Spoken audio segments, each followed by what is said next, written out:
نبی پاک صلی اللہ علیہ وسلم کے ساتھ جو کچھ ابو جہل نے کیا حضور نے اس کا ذکر فرمایا فرعون بھی بڑا ظالم تھا، پر یہ جو میرا فرعون ہے یہ اس سے بھی سخت ہے۔ فرعون سے سخت کہا ابو جہل کو، لیکن جب اکرمہ بن ابو جہل نے کہا نا میں کلمہ پڑھنا چاہتا ہوں، ناراض نہ ہونا، ہم عزت نہیں دے پا رہے۔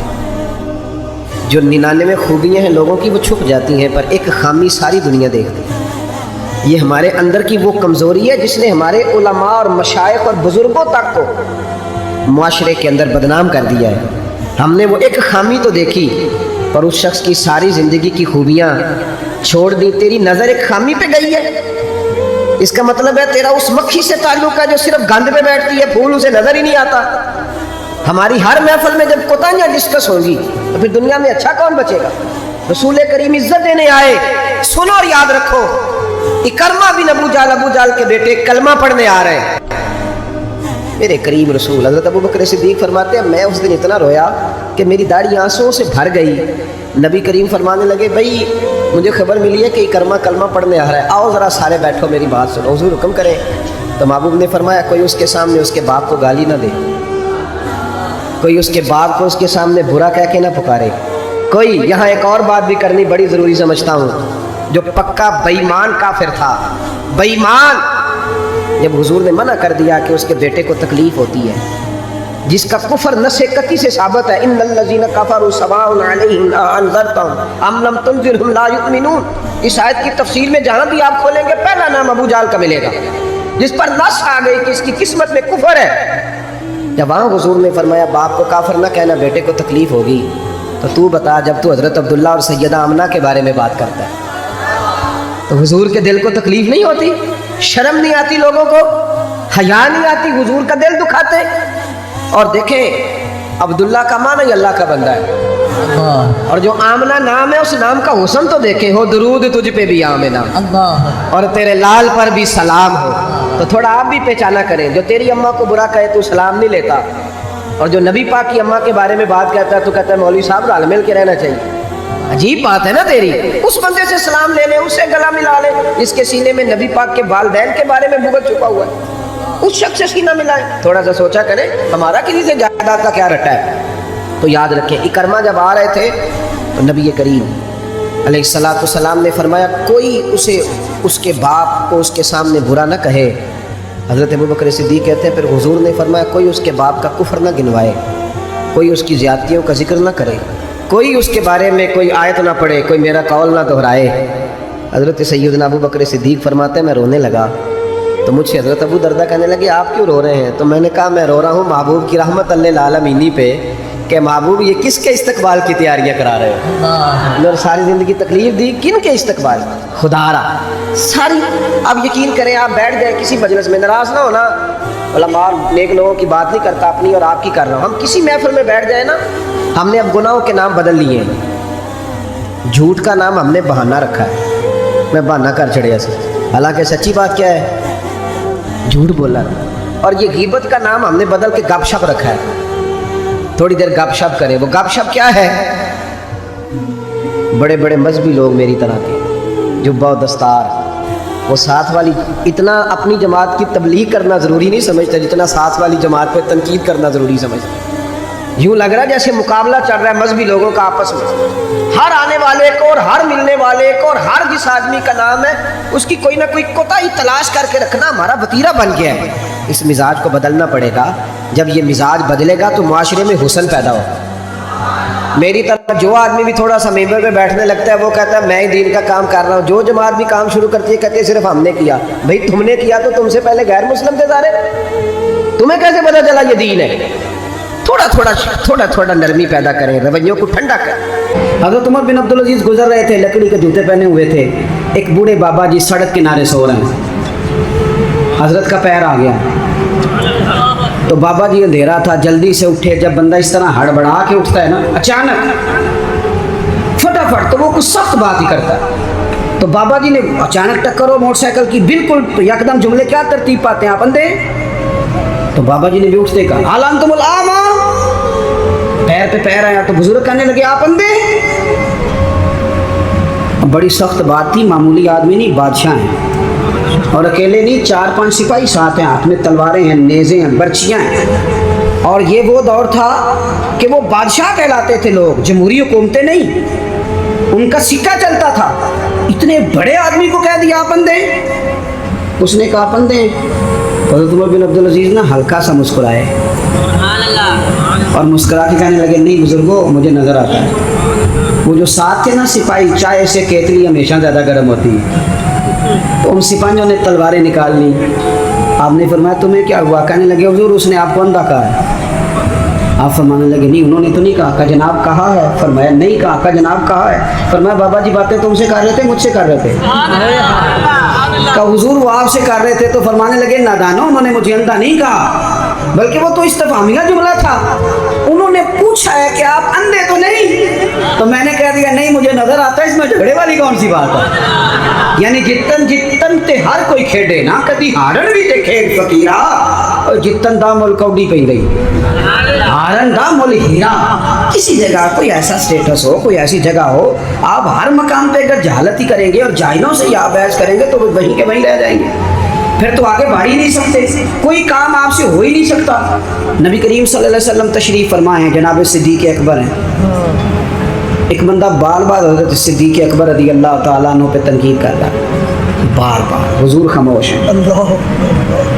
جب اس نے حد کر دی تو حضرت صدیق اکبر بولے، فرمایا تو غلط کہہ رہا ہے، میں اس طرح کا نہیں ہوں. آپ نے بات کو گہرائی سے سمجھنا ہے اور خدا را ضرور سمجھنا، اسے تقریر نہ سمجھنا جذبات کا اظہار کر رہا ہوں. ایسے تلخ تلخ لوگ، آپ یقین کریں ہم عقیدہ لوگ، ایک عقیدے ایک نظریے ایک جماعت کے لوگ، لیکن ایک دوسرے سے دوریاں. ہمارے رویوں نے اس طرح کر دیا ہے کہ ایک شخص اکیلا ہی زندہ ہے، بس وہی ٹھیک ہے، اس کے علاوہ کوئی بھی نہیں. اتنی دوری یار. وہ امت جس کی 80 صفحے ہونی ہے قیامت کے دن، جو نظر آئے گی پوری دنیا میں کہ یہی امت ہے، وہ اس طرح ٹوٹ ٹوٹ کے بکھر رہی ہے. ہم درگزر کرنے کو تیار ہی نہیں، وہ باتیں کر رہا ہے. جب حضرت صدیق اکبر نے جواب دیا تو قریب محبوب اٹھ کے چلے گئے.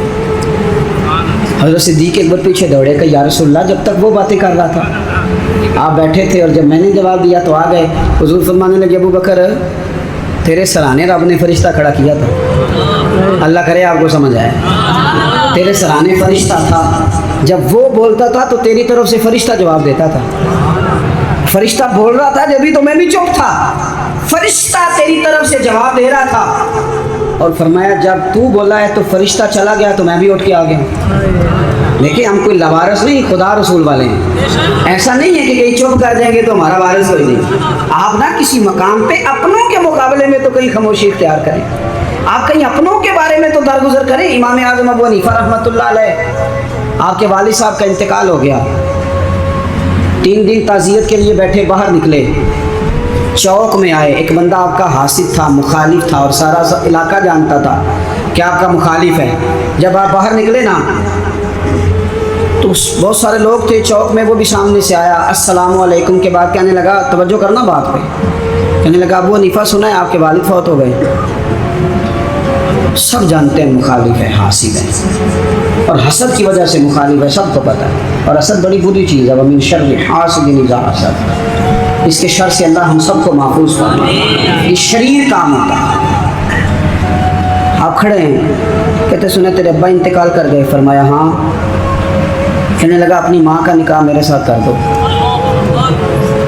یارو کہہ دیتے ہیں لوگ بڑی بڑی باتیں، کبھی دیکھو تو صحیح، بڑا کچھ ہے، چلو سامنے نہیں تو پیٹھ کے پیچھے کہہ دیتے ہیں. لوگ بڑی بڑی چیزوں پہ طنز کرتے ہیں، ایسا جملہ کستے ہیں کہ وہ انسان کی نیند میں سوراخ کر دیتا ہے، سوتا نہیں انسان. اماں کا نکاح میرے ساتھ کر دو، جملہ سخت تھا پر بات تو شرعی تھی نا، غیر شرعی تو نہیں تھی. تو امام صاحب کے ساتھ جو شاگرد تھے، عقیدت مند تھے، ارادت مند تھے، انہوں نے تلواریں نیام سے نکالنی. فرمایا چپ کر جاؤ بھائی، ہم کو لوارث ہیں، چپ تو کرو نا یار، کہیں سہنا تو سیکھو، کہیں برداشت تو کرو، کہیں کچھ تمہیں لوگ کہیں گے، کس کس کو راضی کرو گے. حضرت امام صاحب رحمۃ اللہ علیہ نے ساری ہمت سمیٹی، آنسو جو چمکے تو ان کو بھی دامن میں سمیٹ لیا، ہمت جمع کر کے کہنے لگے میاں تم نے کہا ہے میں اپنی ماں کا نکاح تیرے ساتھ کر لوں تو عدت گزر لینے دے، میں تیرا نام لے کے اماں سے بات کروں گا. اگر وہ تیرے ساتھ نکاح کرنا چاہے تو مجھے اعتراض کوئی نہیں. اوئے ہوئے ہوئے دل دریا سمندروں ہی ڈوبے, کون دلاں دیاں جانے. دل تو ٹوٹ گیا نا, بکھر کیا دیتے ہیں یار. کئی دفعہ جس نے 40 سال بھی قرآن پڑھایا ہو, مسجد میں ڈیوٹی کی ہو, اس شخص کو بھی کئی دفعہ لوگ مسجد کے دروازے پہ کھڑے کر کے بات کر دیتے. بڑی تکلیف ہوتی, بڑی تکلیف ہوتی ہے بعض اوقات. بڑے بڑے لوگوں کو لوگ کیا گزرتے ہیں. حضرت امام صاحب فرمانے لگے عدت بیت لینے دے, تیرا نام لے کے بات کروں گا, تیرے ساتھ نکاح کرنا چاہے تو مجھے اعتراض کوئی نہیں. یہ کہہ کے اپنے دوستوں کے بازو تھامے اگلے چوک میں گئے. وہ بندہ دھڑام سے زمین پہ گرا, اعتراض دھڑام سے گرا, روح پرواز کر گئی. لوگ کہنے لگے حضور اسے کیا ہوا؟ آپ فرمانے لگے اس نے سمجھا تھا میں لوارث ہوں, اسے کچھ بھی نہیں ہوا. ابو حنیفہ کے صبر نے اس کی جان لے لی, میرے صبر نے جان لے لی. تیرا صبر کئی دفعہ جان لے لے گا, تیرا صبر, تیرا حوصلہ, تیری دلیری. آپ اپنی زندگی میں یہ کریں نا بھائی. کیا ماجرا ہے؟ ہم ہر وقت جو ہے کسی جگہ بھی عاجزی نہیں دکھاتے, کسی مقام پہ کہیں مان جایا کریں چپ کر. امام زین العابدین, ایسی بات پہ بات یاد آ گئی, زیادہ باتیں نہیں کرنی, بس میٹنے لگا ہوں. امام زین العابدین مسجد نبوی سے نکلے, جس مسجد کی اصل وارث امام زین العابدین, مسجد شریفہ سے نکلے تو ایک بندہ پیچھے ہو لیا. بادشاہ نے پیسے دیے, معاذ اللہ وہ امام صاحب کو برا بھلا کہہ رہا ہے. یہ مزہ ہے, کبھی اسے لے کے تو دیکھیں. یہ بھی ایک مزہ ہے, یہ بھی ایک سرور ہے کہ آپ کو برا کہے آپ برداشت کر رہے ہیں, لیکن شرط یہ ہے کہ آپ مخلص ہوں. قرآن کہتا ہے یجاہدون فی سبیل اللہ ولا یخافون لومۃ لائم ذالک فضل اللہ. فرمایا لوگ اللہ کے راستے میں جہاد کرتے ہیں, لوگ انہیں برا کہیں تو پرواہ نہیں کرتے. ذالک فضل اللہ یؤتیہ من یشاء, یہ ان پر اللہ کا فضل ہے, اور یہ فضل رب جسے چاہے اسے عطا کرتا ہے. اللہ اکبر. حضرت امام صاحب گزر رہے ہیں تو اس نے برا بھلا کہنا شروع کیا.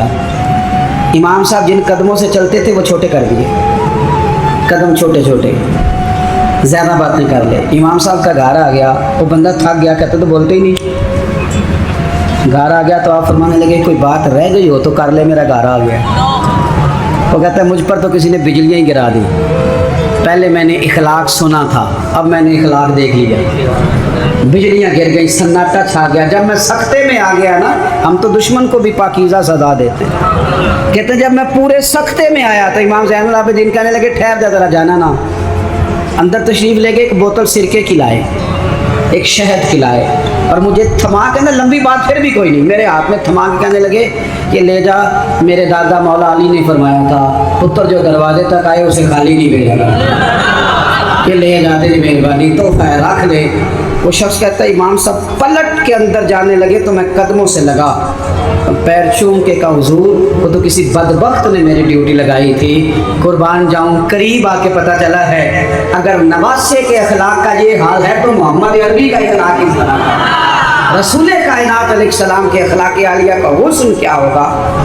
آخری بات یہ ہے کہ والذین یبیتون لربہم سجدا وقیاما. نری تقریریں نہیں, نری باتیں نہیں, رب کے بندے رات سجدے اور قیام میں گزار.